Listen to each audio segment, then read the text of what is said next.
হয়েছে। এইখানে দেখেন এটা সম্ভবত করলা গাছ লাগানো হয়েছে। আর এখানে ফুলকপি, এই যে দেখেন ছোট ফুলকপির ফুল আসছে এই ভিতর থেকে। তারপরে এই যে লাউ গাছ। আর আপনাদেরকে ফুলকপি তো দেখিয়েছি, এখন দেখাবো আনকমন একটা জিনিস। এই যে দেখেন ব্রোকলি, এটা সাধারণত গ্রামের দিকে খুব কমই চাষ করা হয়। এই যে দেখেন এখানে ব্রোকলির চাষও করা হয়েছে। ভাবলাম আপনাদের সাথে একটু শেয়ার করি।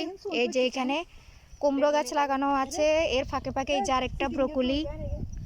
তারপর ওই সাইডে অনেকগুলো ব্রোকলি গাছ লাগানো আছে। গ্রামীণ অপরূপ সৌন্দর্য দেখেন। আর ওই যে দূরে দেখা যাচ্ছে ওইগুলো হচ্ছে সিমের ঝাঁক দেওয়া আছে, ওইদিকে প্রচুর সিম লাগানো আছে, সিম গাছ আর কি, সিম গাছ লাগানো আছে। তো ওই সাইডে যাব না, ওই সাইডে আসলে গেলে আপনাদের সাথে ওই সিম গাছগুলো শেয়ার করতে পারতাম।